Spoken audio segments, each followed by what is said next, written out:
Esta é a parte 3. Assista antes as partes 1 e 2. Uma Agora, dimensão Paulo, por extrafísica. incrível que pareça, desde criança eu já tenho já essa intuição dentro de mim.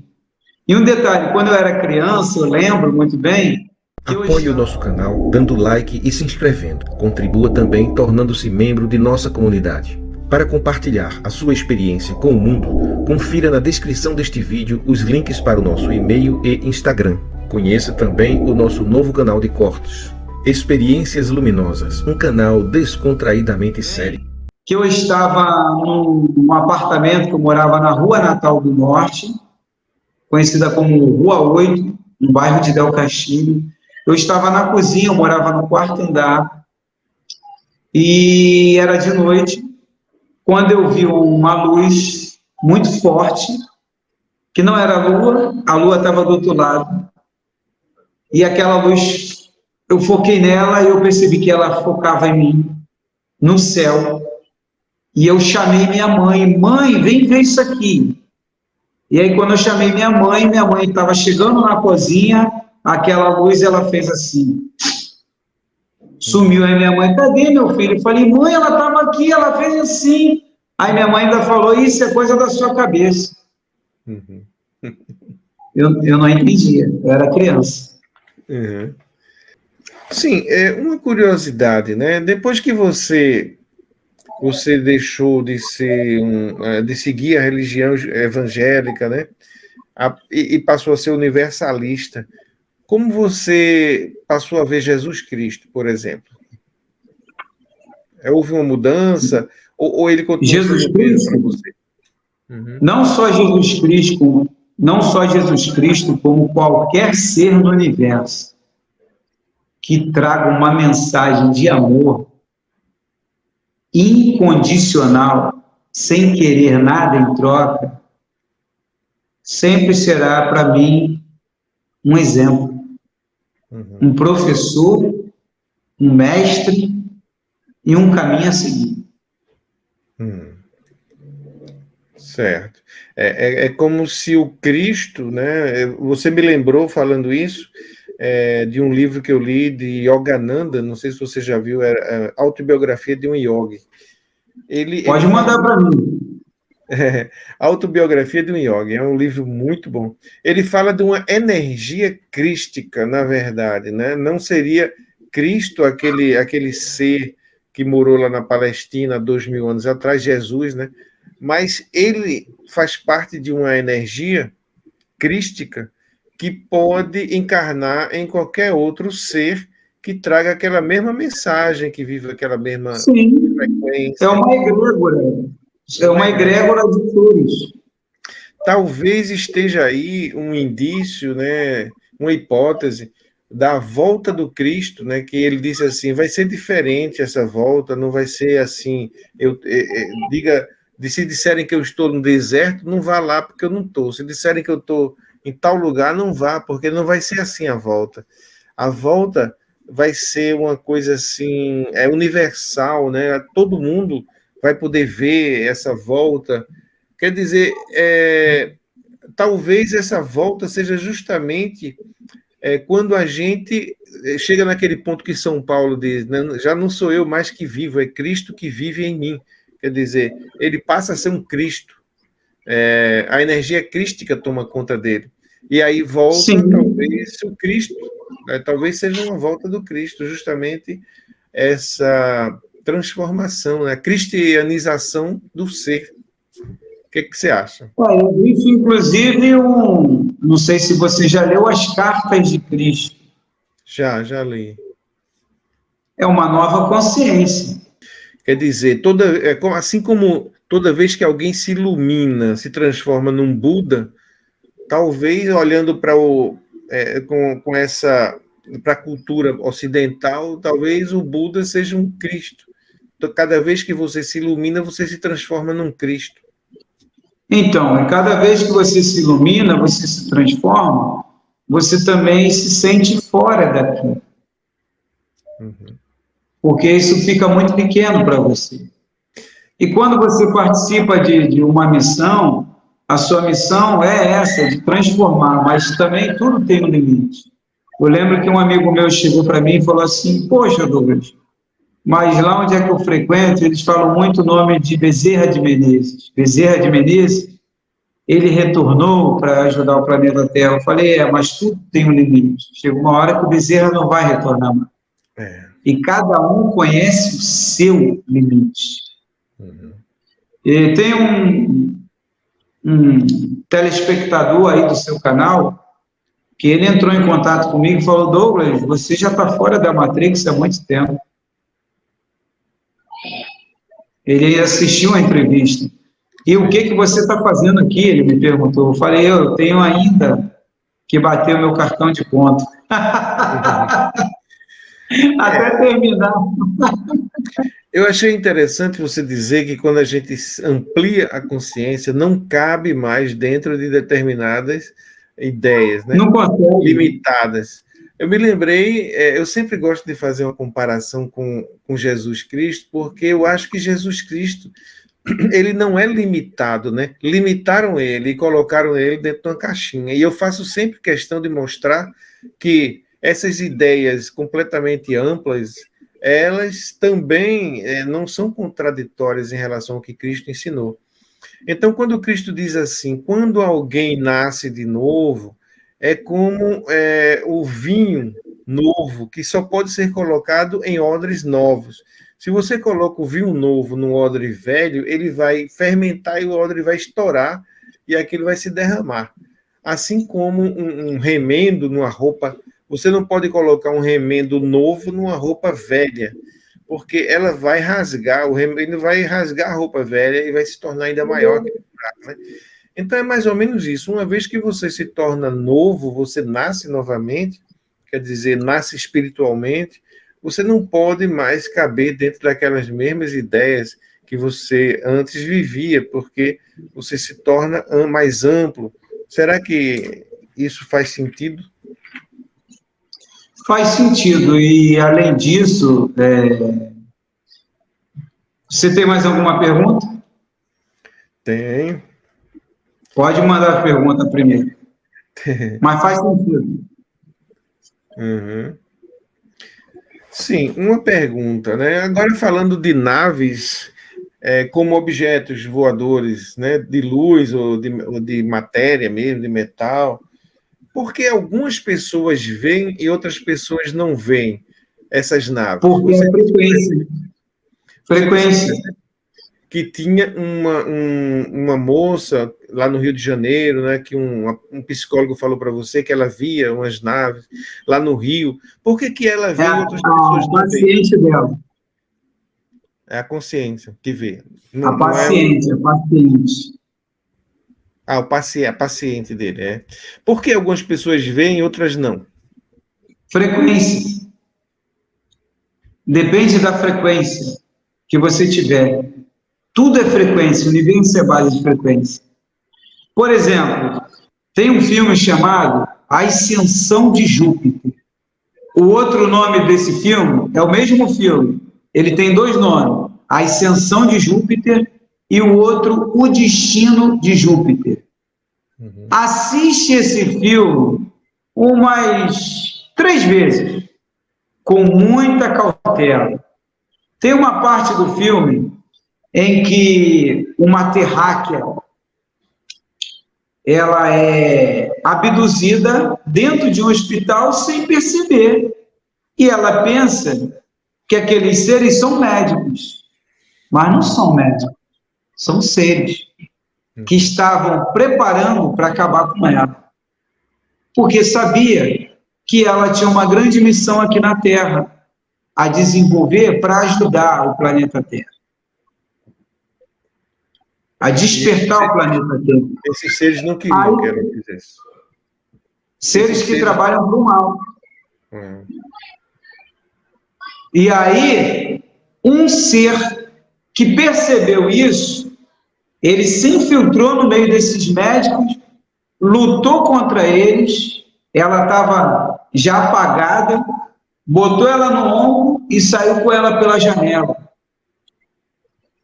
Eu já tive experiências assim. Eu tive uma experiência uma vez, eu estava indo para o banco, eu estava estudando sobre ufologia. Eu falei, eu vou lá tirar, era para mim tirar R$3.000. Eu tinha que tirar aquele dinheiro lá. E aí um ser falou para mim, você está estudando muito sobre nós. Eu ouvi a voz falar do meu lado. Eu vou trancar o teu dinheiro no banco. E trancou. Tive que entrar na justiça. O gerente não sabe o que aconteceu. Tá? Na época fui no Banco Itaú. Não sabe o que aconteceu. Tive que entrar na justiça para tirar o dinheiro. O dinheiro estava na sua conta e, de repente, você não tinha mais acesso a ele. A máquina deu pane, tudo deu pane na hora. E no filme, eu não tinha assistido o filme ainda, O Destino de Júpiter, e A Ascensão de Júpiter, que é o mesmo filme. No filme mostra que existem seres que tocam na matéria. Existem seres que eles têm o poder de tocar na matéria, mesmo de outra dimensão superior a essa. Ele interfere na matéria, né? Interfere. Aí comecei a estudar, aí comecei a encontrar diversos estudos que falam sobre os deuses da matéria, seres da matéria. Aí comecei a encontrar, e comecei a conversar com um amigo, amigo é igual, vou te mandar um estudo, vou te mandar um livro assim, vou te mandar um livro assado, que você vai encontrar, você vai entender como é que funciona. Entendeu? Nós mesmos somos seres que, com esse mecanismo que a gente tem aqui material, a gente interfere na matéria, né? Nós somos seres de luz, vestidos de matéria, e a gente tem como manipular a matéria. Mas eu descobri uma frequência que esses seres se afastam. É o que eu estou falando. A frequência do amor, a frequência da gratidão, ela afasta muito desses seres, tá? Por quê? Porque eles estão numa frequência, você está numa outra. Na época, eu estava revoltado com um montão de coisas que estava acontecendo. Então, eu acabei atraindo, entrando no nível dele. E eu li um livro, né, que eu cheguei a comentar aqui, comecei a estudar sobre sabedoria hiperbórea, comecei a estudar, esqueci o nome agora da matéria que comecei a estudar, que eu comecei a entrar nessa área de astrofísica, ufologia, e aí comecei a ver esses filmes que eu recomendei, né? O próprio Tucker, você vai ver que tem seres ali que eles conseguem iludibriar facilmente outros seres que estão encarnados e trazer até em memória o seu pai que partiu, a sua irmã que partiu. Entendeu? Eles conseguem fazer isso, manipular a sua mente. Então, eu comecei a observar o seguinte, tá? Quando você entra nessas frequências de amor, você vai atrair seres da mesma frequência, porque o universo é frequência. Isso já foi provado até cientificamente com a água. Exatamente. Agora, tem um insight que me veio esses dias que hoje eu estava pensando nisso. Quando você falou, eu me lembrei. Você falou assim, existem seres que só se alimentam de luz, de energia. Eu me lembrei que nós nos alimentamos... Qual é a nossa fonte primordial de energia e de luz? O Sol. O Sol, a Terra só tem vida porque o Sol envia sua luz para ela. Né? Chega aqui a energia do Sol em forma de luz. Essa energia alimenta os seres primários, que são os vegetais, aqueles que fazem a fotossíntese. Sim, mas já tem uma informação que talvez você não tenha. Existem estudos que provam que o Sol não foi feito para os humanos. Ele foi feito para os animais, para os vegetais, para as verduras, para o planeta Terra, mas não para o Homo sapiens. Quer dizer, tanto não foi que ele queima, os animais não queimam. Ele causa câncer, entre outras doenças, que não causam nos animais. O ser humano, ele não ele precisa do sol, né? Porque sem o sol ele também morre, ele não tem a vitamina D, por exemplo, mas ao mesmo tempo ele tem que se proteger, porque a energia do sol é tão forte que machuca, adoece, né? Também. Agora, o que eu É, lembrei é o seguinte: a fonte primordial de alimento para a Terra é a luz do Sol.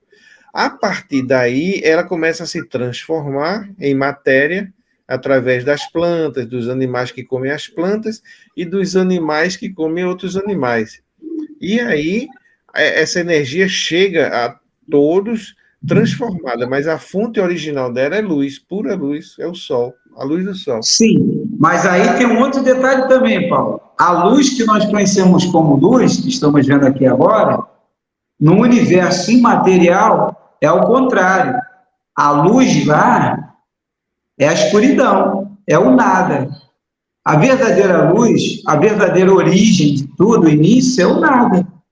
Uhum. Por que existe aquele símbolo? Início e infinito. Início e o fim. O início é o fim. A verdadeira luz é o nada, é a escuridão. É o que nós vemos aqui como negro. Essa é a verdadeira luz. É o nada que tem o potencial de se transformar em tudo, né? Justamente. E se você até for para alguns livros históricos, né, como a própria Bíblia, por exemplo, no início era luz? Não, Não. era o nada. O nada é a verdadeira luz. Essa outra luz, ela foi criada. O verdadeiro mundo não é um mundo criado. Esse mundo aqui é um mundo temporário para nós que estamos como humanos. Mas o verdadeiro mundo, origem nosso, inclusive, dos alienígenas que estão aqui como humanos, é um mundo incriado. É onde a verdadeira luz se manifesta, que é o nada, a escuridão. É. Inclusive, existem muitos relatos de EQM em que a pessoa se encontra num local completamente escuro, porém, ele diz: eu estou em casa e estou muito feliz aqui, não quero sair daqui, mas ele está numa completa escuridão. Justamente eu sou assim. Por que eu estou trabalhando desapego? Por que muitos seres sofrem após o alienígena, vamos colocar, que nós somos alienígenas? Por que muitos aliens sofrem após o desencarne do corpo físico? Porque é uma questão de raciocínio. Porque se apegou a isso daqui. E do lado de lá não tem nada que tem do lado de cá. O que tem lá são as ideias que se manifestam na matéria, no corpo físico. Então, quando você tem que criar uma cultura. Então, o que eu estou fazendo? Eu já estou criando uma cultura. Todo dia, Paulo, eu amanheço e acordo meditando e já me imaginando fora daqui.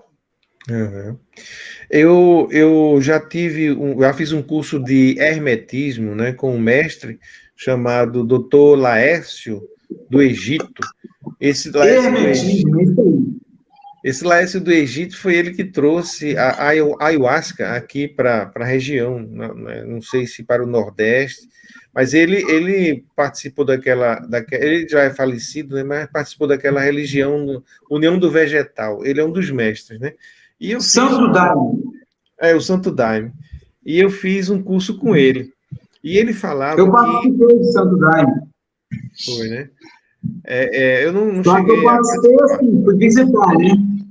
Uhum. Eu fiz apenas um curso com ele sobre hermetismo e fui até um certo ponto só, mas não fiz todo o curso. Mas ele dizia o seguinte, que para a pessoa se libertar do planeta Terra, para não voltar a encarnar, realmente ele não pode ter nenhum apego aqui, ele não pode sentir saudade de nada. Estando lá, ele disse assim, se você sentir saudade do bolinho de goma que sua tia fazia, você volta. Exatamente. Porque qualquer apego ao planeta traz você de volta. Agora, quando você tiver totalmente desapegado dele, aí você não volta mais. Que é tem muito a ver com a cultura oriental, né? Os sannyasi, por exemplo, lá na Índia, né? Aqueles que se desapegam de tudo e vão viver completamente sem bens, sem posses, né? Vivem de esmolas. Hoje eu não tenho praticamente bem nenhum. Eu moro numa república, a minha casa eu vendi, tudo que eu tinha dentro de casa eu vendi, né? Eu tive muita gente me acompanhando, muita gente no YouTube, no Facebook, que estava vendo esse meu processo de desapego, entrava em contato em particular comigo, falava, poxa, Douglas, o quarto da minha mãe aqui está fechado há 5 anos, porque minha irmã não quer doar nada, eu vi, mal desencarnou a sua filha, e você já foi logo se desapegando das coisas, que eu gravei um vídeo na época. Minha esposa, a mesma coisa, eu desapeguei logo, vendi logo a casa, né? E parte do dinheiro que eu recebo até hoje, uma parte do dinheiro que o rapaz me paga todo mês, eu ajudo uma amiga minha e dou apoio a outro amigo meu, entendeu? É o desapego que eu vou trabalhando e vou entregando e cada vez mais desapegado. Compreende? É isso aí, é um caminho para não voltar mais para aqui, né? A não ser que você decida depois voltar por uma questão só de cumprir uma missão, de ajudar e tal, mas não por necessidade, não por se sentir daqui, né?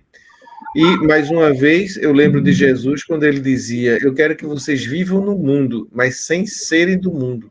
Quer dizer, é viver no planeta Terra sem ter apego nenhum ao planeta Terra, sem achar que é do planeta, né? Sabendo que você não é daqui.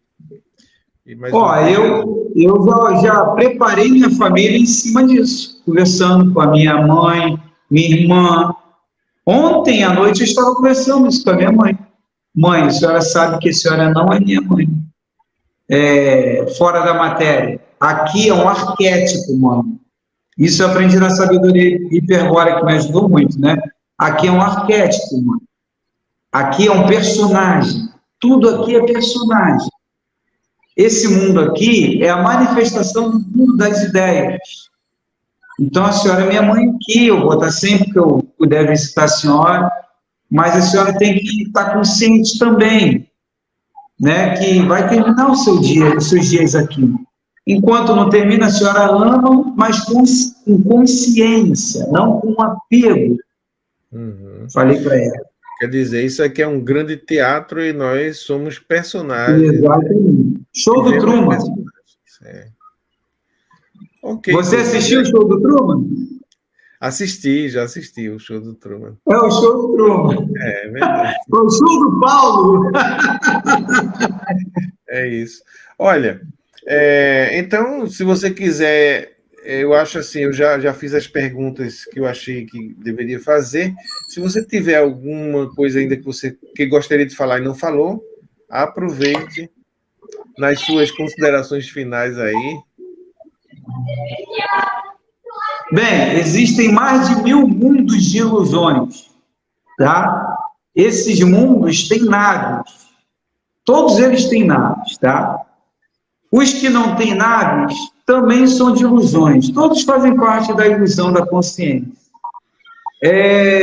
Um detalhe muito importante, eu estava tentando... lembrei. Paulo, prisão e laboratório tem conexão, porque quem está dentro de um laboratório está dentro de uma prisão. Prisão, laboratório, escola, tudo isso faz parte. O problema não é esse, né? A questão que eu sempre passo para os internautas é você trabalhar o equilíbrio. Então, isso que eu queria frisar bem para você e para os demais. Você poderia colocar isso até como uma conclusão final. O meu resumo de todo o conhecimento que nós temos é o equilíbrio e o autoconhecimento. A partir do momento que eu comecei a investir mais no autoconhecimento, em meditação, eu passei a ter um controle maior sobre esse corpo, esse veículo, também chamado de clone, avatar, nave, chamem de como quiser o corpo físico, tá? Porém, eu passei a ter um controle maior sobre ele, no mundo de fora, quando eu comecei a investir no mundo de dentro. Hoje tem pessoas que têm muito dinheiro que me procuram, eu estou desesperado com dívida, com isso, com aquilo. Quando eu falo o caminho, é você olhar para dentro. Vai passear mais na natureza, senta em frente ao mar, ou próximo a uma cachoeira e faz uma meditação. Fica ali meia hora, você vai sair de lá com uma limpeza mental, uma visão totalmente diferente da vida. Você vai se reorganizar, vai se reorientar, porque a resposta está dentro de nós. Então, quando nós começamos a olhar para dentro, tudo do lado de fora é mais fácil de se resolver. Por quê? Porque nós somos um observador. Nós é que estamos observando esse mundo lá de fora. Porque nós somos o ser de dentro. Uhum. E quando a gente atua dessa forma, a nossa vida entra no equilíbrio. E quando entra no equilíbrio, você encontra a paz. Você está em sintonia com o equilíbrio. Essa é a melhor frequência que tem, a frequência do equilíbrio. Aí você passa a ter equilíbrio nas finanças, emocional, na saúde. Tudo você passa a ter equilíbrio. Eu me lembrei da imagem de um furacão, por exemplo, um tornado, né? Um tornado que ele fica girando e tudo em volta dele gira, né? Digamos, as madeiras, as pedras, os animais, tudo vai para o ar e fica girando. Mas se você estiver no centro dele, você não é atingido por nada, né? Você está no centro do furacão, aquilo ali não mexe, né? Nada atinge você, né? E o centro está dentro de nós. Quando nós estamos no centro, é onde as pessoas às vezes falam, sabe, Paulo? Porque, pô, o Douglas é super-homem, Douglas é isso. Não, pessoal. Todos nós somos. O negócio é estar no centro. Falou tudo. O retorno ao centro, né? O caminho é o centro. É ir para o centro. Caminho ao centro. É isso aí. Fora isso, gratidão. Obrigado pelo carinho. Qualquer coisa eu estou ali na rede social. Kawai também, né? Muitos chamam de Kawai, como Douglas Eu Superior. Douglas Eu Superior. Quem procurar assim, ele encontra lá, né? Tá ok, Douglas. Muito obrigado por compartilhar com a gente mais uma vez das suas experiências, sua sabedoria, seu conhecimento, sua luz. Fica na paz e a porta vai estar sempre aberta aqui para você. Obrigado por tudo. Gratidão. Amém.